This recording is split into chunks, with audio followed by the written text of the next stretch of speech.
This is Freckled Han, and you're listening to Rantish.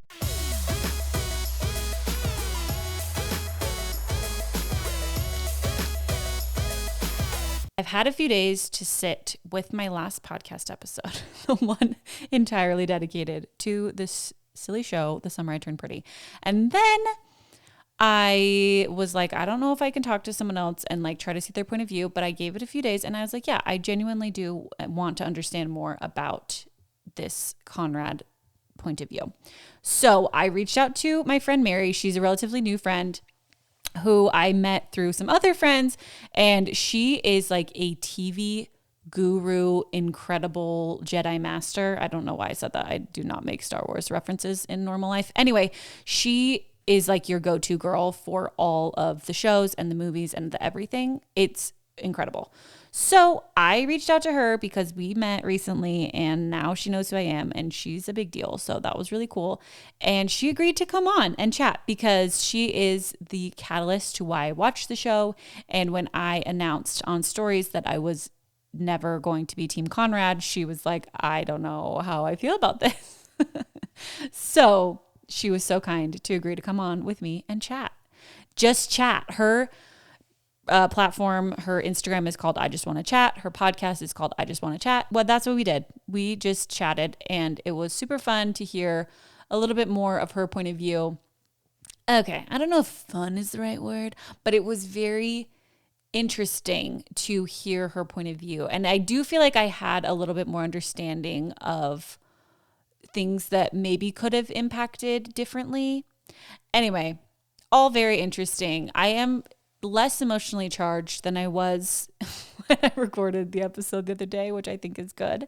And so I am having a little bit of an easier time seeing the Conrad side. I mean, I still don't get it, but also I get it more than I did, I guess. I know how frustrating it is to listen to a podcast of somebody talking about something and you just disagree with them so hard and you're just like yelling at them through the podcast of like, no, but what about blah, blah, blah. I've been there. I get it. So I thought in fairness, I would bring on a Conrad girly and let her plead her case so that we can both, anybody who's listening can maybe feel like they're being heard, you know, because like I said, the whole point of this podcast is for everyone to feel like they belong. And I want you to belong here, even if I vehemently disagree with you about the stability of a Conrad Belly relationship. So I'm so glad you're here. I hope that we can find common ground among all of us here in this space. And please know that I'm joking, but also not joking, but joking, you know? And so, yeah, without further ado, here's my just want to chat with Mary. I am doing something so embarrassing and so unwell, and that is recording a second podcast around this stupid show. The Watch Summer your I mouth. Turned Pretty. But this time I have a guest, and not just any guest, a celebrity, Mary. I from disagree I with Just that. Want to Chat. And I was going to introduce you as my new friend, but I thought that might be a risky use of words right now because I'd be really offended if you didn't think that we were friends. well, we are, Just to put that but out there. I am a little bit mad at you for making me watch the show, and you're a little bit mad at me for not being Team Conrad. So we have some issues to work through in our friendship. Is mad correct the word? Is mad the correct word, or is dumbfounded? Dumbfounded. Okay, I Like, am dumbfounded I that you feel enjoyed shooken. watching the show. I'm dumbfounded. It's a great show. Did you do my watching formula of skipping season 2, or did you watch season 2? Okay, that was the plan. I went into it. That was what convinced me to watch the show because I'd been hearing so much about it and I was like, I had resisted and wasn't interested. And then I saw your post that was like, okay, if you want to jump in right before the finale, here's what you need to do. Watch season 1. I think you said to watch the first 2 episodes of season 2. So I was planning on just doing that. But then once I got into it, I was like, no, I got to see all of it. And now I am kicking myself that I didn't listen to you and skip most of season 2 because season 2 was kind of a waste of time. Because here's the thing. I would understand the standpoint of like just watching season 2 and then saying the show is stupid. When season 2 was really fresh with me, I was like, what is this all for? Like, I thought season 1 was incredible. in season 2, just so much of it was, I hate to use the word filler because I think a lot of people are like misusing that right now, but like Yeah. season 2 really just wasn't what you wanted, and then like the conclusion that it came to really could have been wrapped up quickly, and so many characters that you never see again. Like, I know. I did think that was weird that they didn't want to include those storylines at all in season 3. I think actually the Elsie Fisher, who plays Sky, they were like really intensely bullied and like intensely like I think it was a very bad situation. I just Like, actually saw a little thing about that today. And I wanted to ask you about this because you are someone that watches. So what Mary does is she talks all about all the shows that you should be watching, basically. Yes. And you watch so many shows. It's like mind blowing to me how much you're able to fit in. Truly, it's like a talent. It is kind of crazy. But my question is, have you ever seen a fan base so toxic? I mean, outside of reality TV, probably not. Let me think. I know that there were a lot of, like, when Breaking Bad was going on, there was a lot of really, like, misogynistic, gross stuff towards, like, Skylar, another Sky. Skylar, the wife on that show. And also I remember, like, during Succession, like, there was, like, kind of some gross stuff going on, but nothing that, like, touches this. I think Love Island fans probably take the cake for craziness, but... Which I'm one of them, not a crazy And I mean, honestly, that even makes a little bit more sense to me because it's reality, more or less, right? Where this is, the actors are, I've heard, are getting death threats and stuff just because people are mad about the characters' decisions on the show. That's unwell behavior. Well, and you just have to consider the watching audience, right? Because although, like, this show is firmly TVMA at this point, like, season 1, people would always ask me, like, can I watch the show with my teens? And I would say, it depends on, like, where your threshold is at. I'll probably watch it with my teenagers when they're teenagers. And if, like, with VidAngel or with, like, some other kind of service, you can kind of, like, skip, like, some of the hairier parts. So it did start off, like, more of a YA show. It has evolved into, like, a more mature audience thing, but I wouldn't be shocked if the viewing data came back and it was predominantly 16 and under. Like, at least at 40%. Interesting. You know? So that probably does drive a lot of, like, the vitriol and the insanity towards the cast members, but it's such a dang good show. It's so crazy. Like, do you consider your time wasted? I don't know. I think I'm just, and this is what I'm hoping you can do, because I'm not staunchly Team Jeremiah. I'm not saying that he's, like, the best option.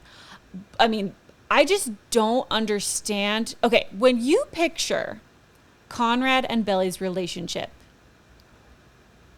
where are you seeing the good parts? Like, what are the good parts that you are seeing of their relationship?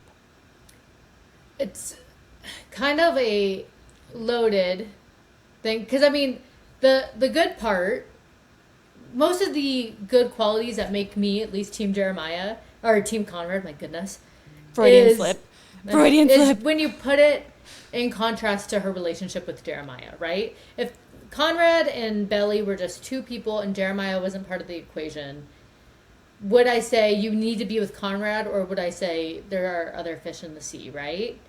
But when the choice that you're given is Conrad or Jeremiah, and it's been proven time and time again, Jeremiah doesn't treat her that well, has a lot of immaturity issues, has a lot of these things, and then you contrast it with Conrad, who had a lot going on, didn't always treat her well. But Jeremiah also had a lot going on, no.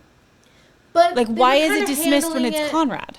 They were kind of handling it differently. And you feel like Conrad handled it better than Jeremiah did? I think more earnestly, maybe. Like, I don't know. Jeremiah, I just feel like there's a bedrock of not being ready for a relationship there, right? Very... Like, he's for sure immature. Like, there's a lot of immaturity. There's a lot of just the way that he'll pick fights with her, the way that he will kind of, you know...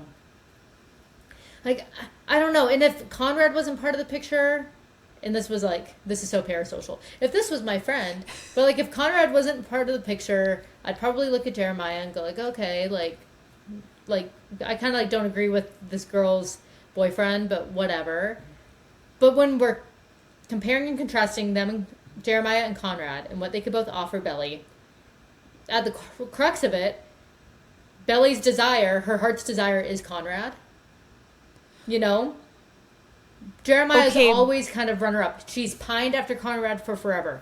She was always only with Jeremiah after Conrad's rejection, right? And she had a fine time with Jeremiah, but the door was always open to Conrad.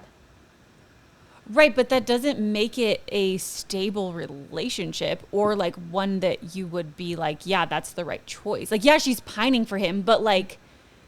But like, isn't it the right choice if that's what she wants? Like, if she like wants Conrad? Not if it's unhealthy. But is it unhealthy though? More so than Jeremiah? Like Jeremiah here, let's like talk about like the Christmas situation, right? Okay, yeah. So see, this is what I wanted. I wish that they had shown in that Christmas scene. I wish it had shown them like genuinely enjoying one another's company. To me, it was just like moody, like looking at each other longingly, but like there's just no spark to me. That's so crazy. And I mean, historically, I've always been on the team of the man who's yearning, right? I've always been team PETA. I'm team Edward until the day I die. Like, I have never gravitated towards the funner, more charming option. Like, I will always be in the camp of the man who's just hopelessly in love. Like, when it comes to movies, TV, book, whatever. Book. Would you not say that Jeremiah is also hopelessly in love with her, though? Is he hopelessly in love? Or is he hopelessly in love with the idea of Belly, the idea of having a relationship? Like, because that is part of the problem of the show, which I don't even fault them for, because really, like, a good storytelling doesn't just show you happy parts and stuff. We really don't see much of either of their great points in their relationship, right? When Conrad said he hadn't been with a girl since he had been with Belly, That's a red flag. I wanted to shake him and be like, okay, this is not only crappy storytelling. I would much rather, as a viewer, hear from somebody who he's been out, he's dated around, and still he cannot get this girl off his mind, right? Yes. It's the whole, like, waiting for a missionary versus dating until the missionary comes home. Yeah, exactly. Situation, right? Where it's like the upside is if you date, then when they get home, you're even more confident in your choice that was a good relationship because you have other relationships. I say this as someone who dated my husband before he left on his mission, and then we got married when he came home, right? So, like, to me, I'm like, that shows a huge immaturity on Conrad's part to be so closed off. Like, he couldn't even talk to, because, you know, they show him going to therapy, which is supposed to show like, oh, he's growing, he's working through it. And yet he won't talk to his therapist about this girl that he's been hung up on since he was 15. Like, that's a red flag, right? There's some issue there and stuff. When I look at the show and like their storytelling, I do wish that they gave us more of like the good Conrad and Belly moments, because of course you're like, we're just seeing turmoil, right? We only saw like really one episode of them being happy and the snow on the beach and all that stuff. Like, okay, like they really jive well together. But we really don't see that much of her and Jeremiah. And every time we see her happy with Jeremiah, it's always in contrast to because Conrad closes the door. I talked about this recently. I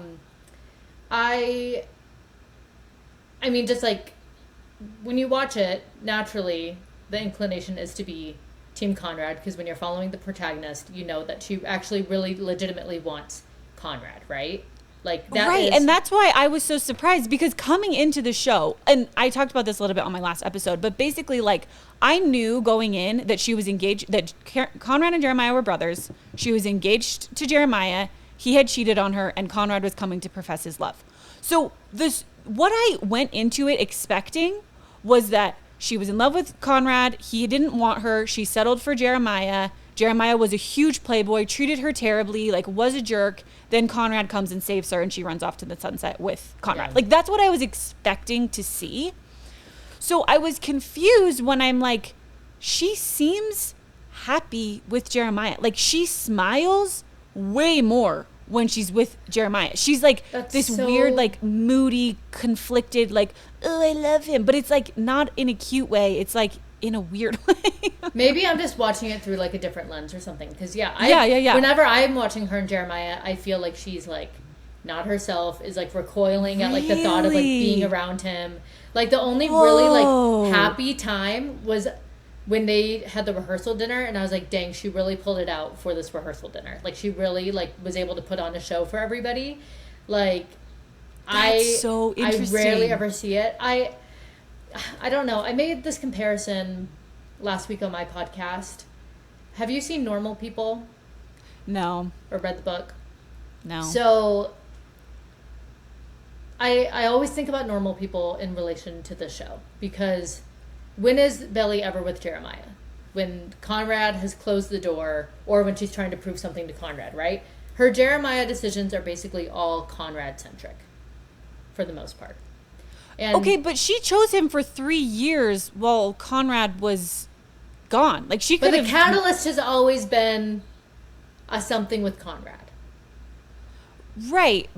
But, like, that was keeping her with Jeremiah? I don't know. The other thing that I feel like breaks down is, like, if their relationship was that bad, Taylor wouldn't have supported it as her best friend, right? There have been slight moments where I've been Team Taylor in the series. I don't like Taylor's everything at all. Like, the whole Taylor experience. And in season 1, she's Team Jeremiah from the beginning.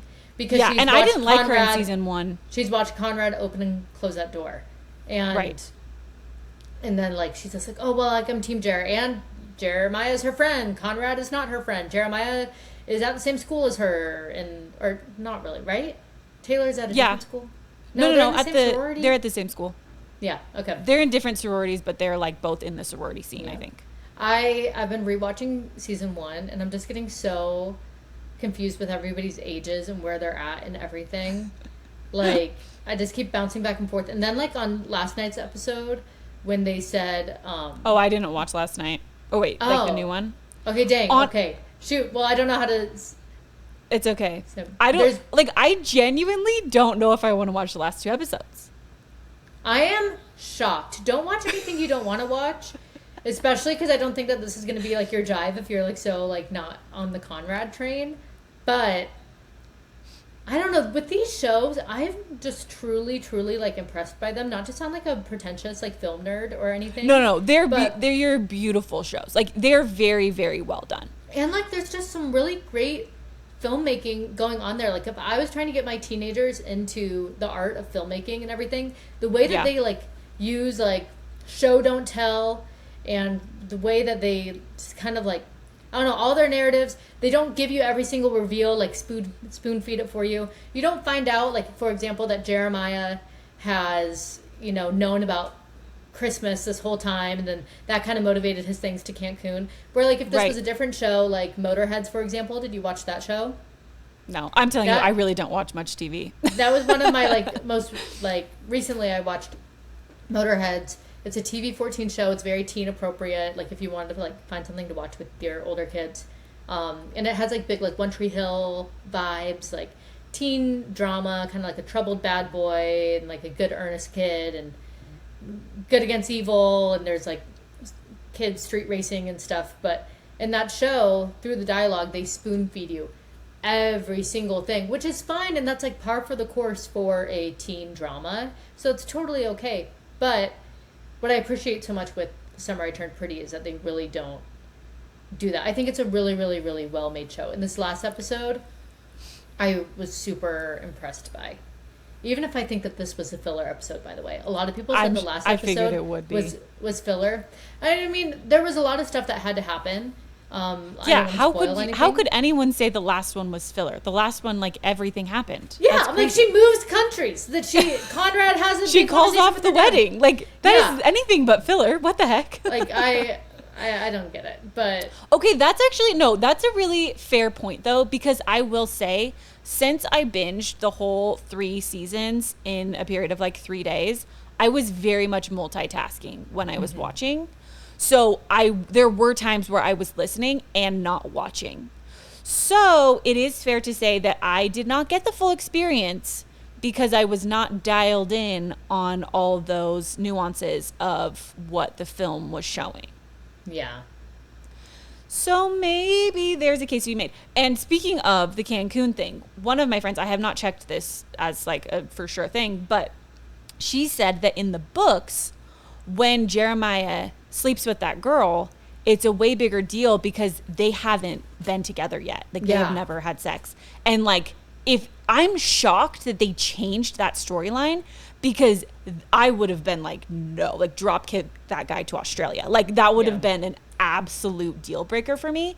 But the way that they did it, I don't know. It like, and then when you find out later that it's because he found out that she was lying about the Conrad thing, it's like, yeah, no, I don't support his decision. It was really stupid. He absolutely should not have done it, and he should not have not told her. Mm-hmm. But I have a lot more grace for him because of the situation. See, my read on that is so different again as like looking through these like rose-colored Team Conrad glasses. Yeah. I think, okay, he knew about Christmas. He didn't tell her. He picks this fight so they can go on this break. So he could go sleep with somebody in Cabo. This is literally, it's premeditated. No! It's literally premeditated cheating, in my view. Wow, that's crazy. Like, I never would have thought of it that way.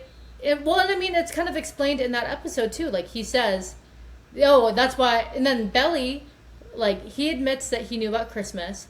And then Belly's like, so that's why you picked that fight. And he's like, well, what else did you want me to do? Like, well, yeah, because he thought he'd lost her forever. He was like, she's lying about Conrad still after all these years. Clearly, she wants to choose Conrad over me. Well, so, then, of course, he's like, then done. he should have, like, communicated that clearly. Oh, like, 1,000%. I knew, yeah, like, I knew this. 1,000%. So now we are broken up. Instead of, we're going to go on a break. I'm going to go to Cabo. I'm going to do this or whatever. Well, because and then not tell you that I'm sleeping with some other chick. But, yeah, in the book version, I've never read the books, but people have filled me in. That would have outraged me. Oh my gosh, I would have been I mean, I still would not have been Team Conrad, to be perfectly honest, but I would have absolutely not ever, I would have been ticked when she got engaged to Jeremiah after that. Like that would not have been a forgivable offense to me at all. But yeah, it's so interesting because that's a lot of the feedback people, when I said like, I'm not Team Conrad, everyone's like, Jeremiah's so manipulative. And that's interesting to me too, because like, in a lot of ways, I feel like Conrad, I mean, I don't know if manipulative is the right word, but my biggest thing with Conrad is like, when things got hard, he withdrew completely and like was actively mean to her. And Jeremiah, like, yeah, he didn't have his finest moments, but like, he still was in a relationship with her. You know, like he didn't just like completely shut down and drive her out of his life in the same way. I feel like I just view it. Again, it's totally through, like, the lens of, like, what team you're on or what you kind of, like, what tropes you fall for. But, like I was talking to my friend. But you said you were... Sorry, go ahead. What kind of a romance reader are you? I mean, I'm just, like... I don't love dramas. I'm usually just, like, the happy... So, like what's, like, your ideal romance type of trope? Oh. I think friends to lovers, probably. Okay, so that makes sense why you would be Jeremiah. This nice, stable guy that's kind of waited his turn and watched her kind of go through it a little bit. Where I am, like, friends to lovers frustrates me. Like, friends to lovers... But would you not consider Conrad and Belly friends to lovers also? No, I feel like if I were to put it in, like, a box of, like, a romance trope, I would put it more in, like, that, like, forced proximity or, like, the... like maybe a little bit of friends to lovers, but more so even like the miscommunication tropes or that kind of thing. Where I feel like Jeremiah, it's more like, I've always been here and I've felt like this about you for a long time and I've just been waiting for you to realize that I'm like right here, you know? Where like that kind of trope always like just frustrates me and I never stick with those books, you know? Interesting. Not even that I'm a huge romance reader. I read some, but yeah, I think it is truly like... But wouldn't you think, though, because I did a poll on my stories and was like, what team are you on? Because I was at the beginning, it was in season one. And this was the thing too, was that I've got through season 1. I was like partway through season 2, and I'm like, I feel like the majority of people are Team Conrad, but I can't figure out why. And everyone was like, just wait till season 3, episode 1. Just wait. Oh my gosh, you're going to hate Jeremiah. You're going to hate him, blah, blah, blah. So then that made my expectation for what he did. I thought he was going to be like way worse than what he actually did. Not to say that what he did wasn't wrong, but I thought it was going to come out that he'd been having like an ongoing affair with like somebody for years, or was like cheating on her with all these different people, like while she thought that they were good. Anyway, my point is that when I did that poll, it was like over 300 people voted for Team Conrad and less than 30 were Team Jeremiah. So if it's as simple as, I know, but if it's as simple as like, oh, well, which trope do you like better? Wouldn't it be closer to 50-50? Maybe. I mean, I think things will hit people differently. But again, at the crux of the show, and I'm not saying that anyone who's Team Jeremiah is wrong, but I do understand how naturally people would just fit into this Team Conrad box, because at the crux of the issue is Belly's heart's desire since she was 9, her entire life has been Conrad. Jeremiah has always been like a consolation prize. It's really hard to remove that from your equation of Team Jeremiah, I almost just said Team Jacob, because that's what I feel like I'm discussing right now. Who are you rooting for in Gilmore Girls? That's my other question. Gilmore Girls is not my culture. Oh, that's right. I forgot. Did you not watch it at all? I'm so sorry. I have attempted that show more times than anything. I've had like multiple bed rest pregnancies, and I've given it a go. Every single bed rest pregnancy I tried to watch it when I was in the NICU with Rooney. I've given it so many shots. Yeah. I'm not like a diehard by any means, but I watched it. Did you grow up with it? No. Okay. But most of the time people are like, I grew up with it, and my brain isn't wired to watch shows that have like filler storylines every episode. I feel that way now. I watched it like right when it came on Netflix. Anyways, okay, it's fine. We can move on. So I know we need to wrap up now, but I just thought I would do a couple like rapid fire statements, and you can say agree or disagree. Okay. I'll try. And I'm not saying that I'm not saying I agree or disagree. I mean, I will, but just because I'm saying them doesn't mean that they're true. Okay. The actor who plays Jeremiah is better looking than the actor who plays Conrad. Jeremiah is beautiful. Conrad is hot. Okay, interesting. There is a difference. I have no attraction whatsoever to the guy that plays Conrad. So that's also playing into this. Conrad is young Leonardo DiCaprio to me, and I would ruin my life for him. Tell me, though, what is happening here? When not styled, it's a nightmare. Whatever he's doing, and I don't care what role it's for, I don't want to watch it. Yeah, you cannot tell me that is a hot man right there. I'm sorry. If it was all styled differently, at the crux there's, again, Jeremiah is like a beautiful creature, like an unworldly beauty, right? Conrad is hot. Laurel is extremely immature. I disagree. Really? I think the wedding stuff was a tough beat for her. But I don't know. I actually, when rewatching, I know that these are supposed to be quick, but when rewatching... Well, I'm fine. You just have to go, so. When rewatching season 1, I've been shocked at how, like, blasé everybody is about, like, teen drinking and smoking weed and stuff. That does make me question her maturity a little bit, like, but I don't think she's, like, incredibly immature. I think the way she handled the wedding, which, again, coming from someone who got married at 22, so, like, clearly... Got married at 20. The way I was triggered during that whole thing, I was like, no, please, just go to Europe, please. Knowing that I have a happy marriage and everything is so great. You were triggered negatively towards her decision to get married. All of it. Like, the cheap discount wedding, that's what I did. Like, and nobody could have told me otherwise. My family was not LDS. And so, like, I was just this 20-year-old, like, just getting married to this guy I only dated for, like, 2 months. they had no cultural reference of any of that. They were like, here's $500 for your wedding, I guess. Like, go have a wedding. Like, go have fun. Like, they didn't, like, get that. So watching everybody around Belly's life being like, we don't get this, but, like, we'll support you, I guess. Very triggering, but in, like, a way that made sense to me. Okay. Jeremiah proposed to Belly to prevent her from going to France. Yes, 100. Not even just to prevent her from going to France, to prevent her from breaking up with them. Like, their first conversation that they had getting back together, he proposes. What? If that doesn't scream toxic. That is like, so crazy. I don't agree with that at all. I feel like people use the term love bombing way too much, where, like, it's lost its meaning. That was, like, the definition of, like, they've been together for 4 years. That is not love bombing. But they had broken up, and she's so mad to the point where she says, we're done. And then he pulls out all the stops. If he had done that before she found out about the cheating, I would maybe be like, okay, well, that's, like, I would hate it in a different way.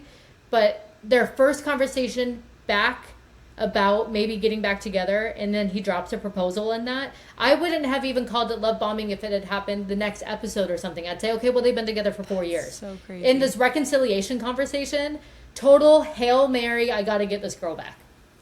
And I would be very curious to see how you view this conversation after watching the most recent episode, because they talk about this. Jeremiah talks about this.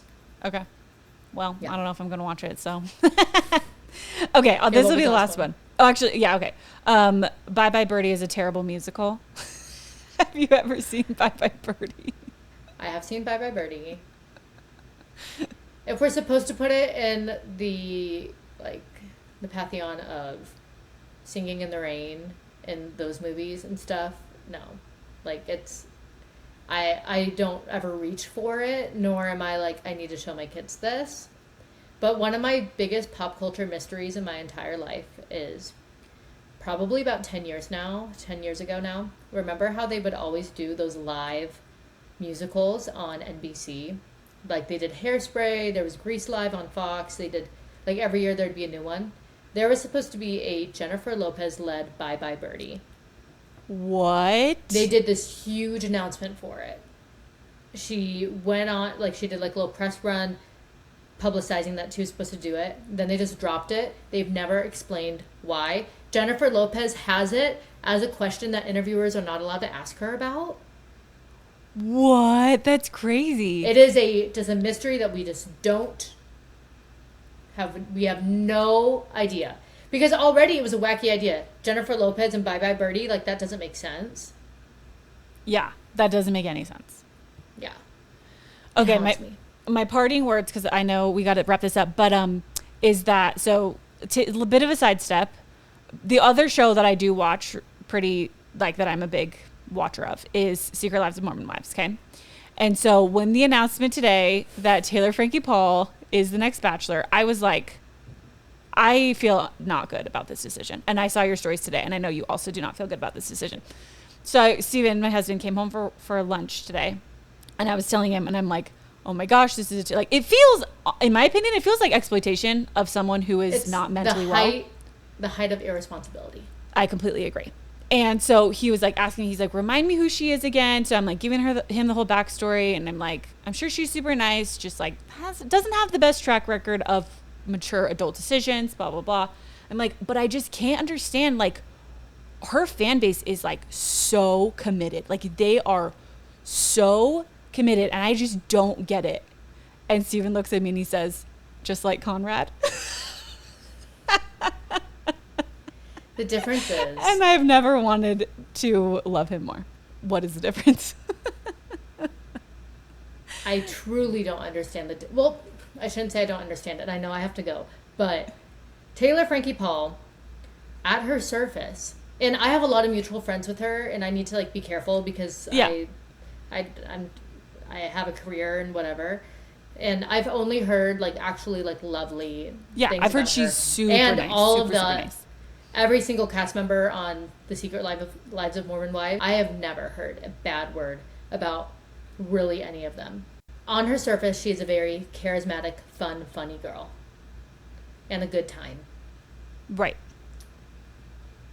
I don't understand this choice on every single level.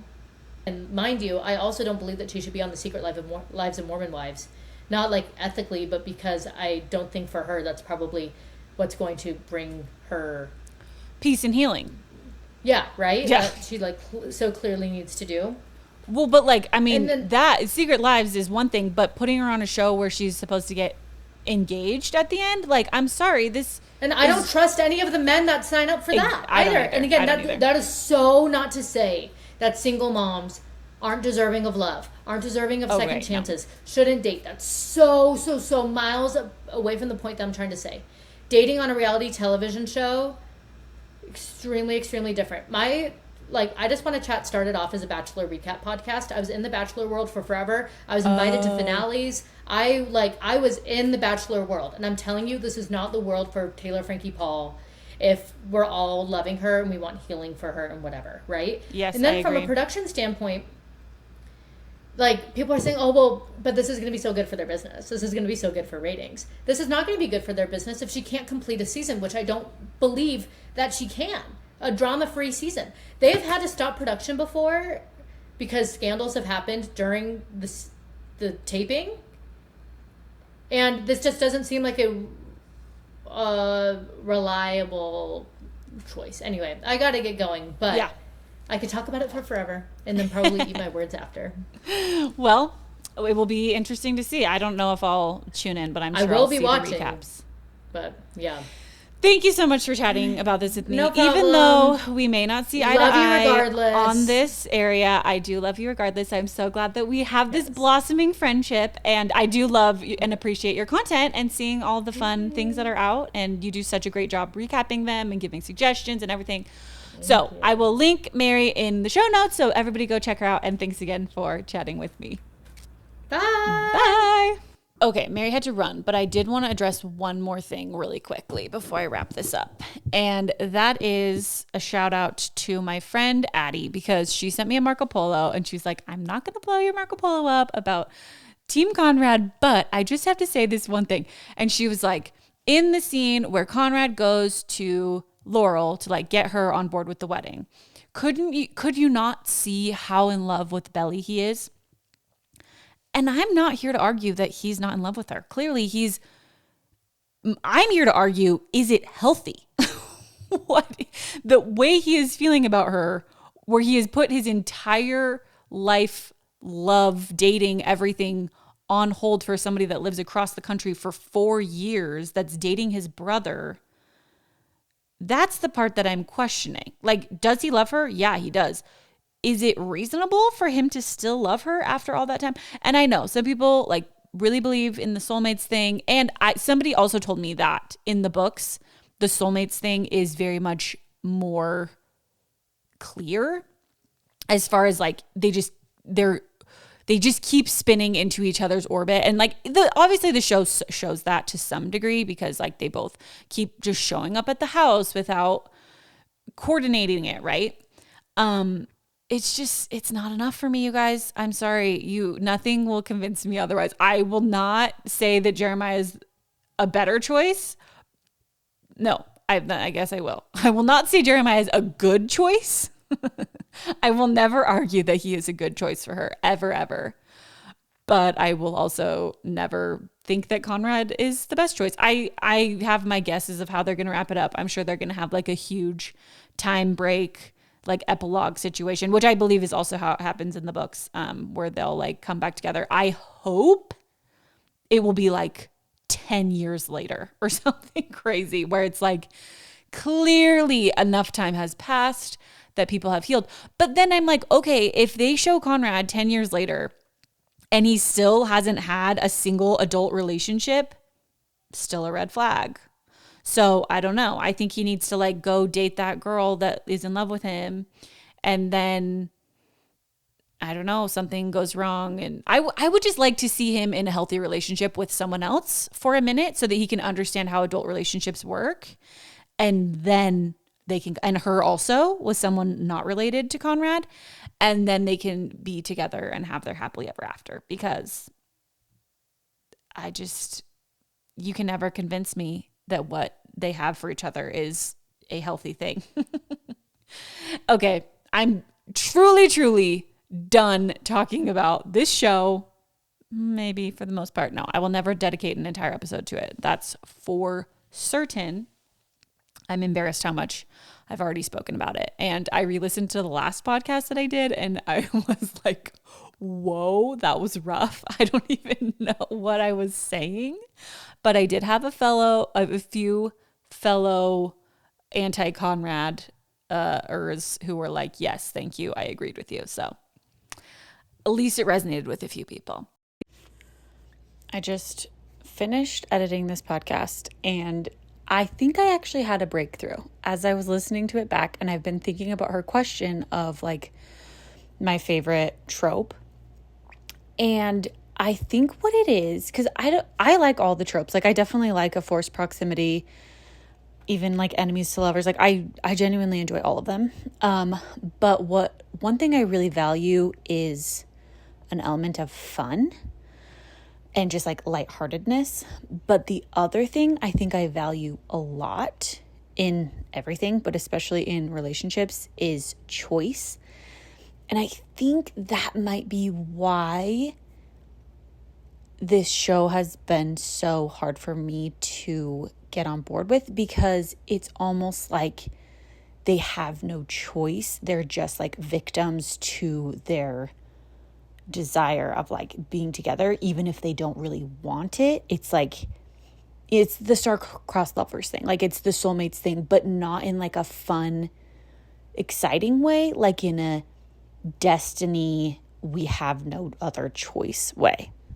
And I know people might not agree with that, but I think that might be why I don't like it, because choice is something that is really big value, I guess.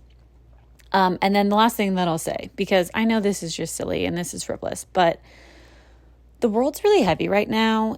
And I do think that in a lot of ways we have become really unwilling to tolerate other points of view. I mean, I'm just saying like generally, right? And it is really nice and fun when you find people who agree with you and think the same way with you on things. But I think there is so much value in maintaining friendships, even close friendships, with people who don't see things the same way. And I think the art of that has been lost a little bit. I think because we have access to so many more people now with the internet, we can choose to more or less disassociate with people that think differently, because we can always find other people who think the same. And I truly think we've done a disservice to ourselves with that mindset and mentality. So I know I said it kind of jokingly at the beginning, but I really do mean it, that the whole purpose of everything that I'm doing, because ultimately my core value is belonging. All that I do here is trying to help people have a place where they belong. And that's also why I feel so strongly about helping women see that motherhood is a relationship and not a job, because I think when I thought that it was a job, I didn't feel like I belonged in motherhood, because there were a lot of aspects of it that I didn't love. And so I was like, well, I guess I just wasn't really cut out for this. So once I was able to change that mindset and realize like, oh, it's a relationship, I finally felt like I belonged, because I felt like I belonged in that relationship, and it just allowed me to more fully engage in it in a healthy way. Anyway, I feel like I'm kind of going on a tangent, and I hate to like end this on such a serious note. And again, I know this is a silly show about a silly premise about people that are not real, but it has really made me do some soul searching on why I feel the way that I do and what experiences I've had that have led me to this point. And I'm still figuring it out personally. But I just want to say, I hope that whatever it is, whether it's, your views on the show, or whether it's your religious beliefs or your political beliefs or whatever it is, I hope that you feel like you belong here, because I'm so glad that you're here and I'm grateful for you. And I hope that you have a lovely day and week. End rant.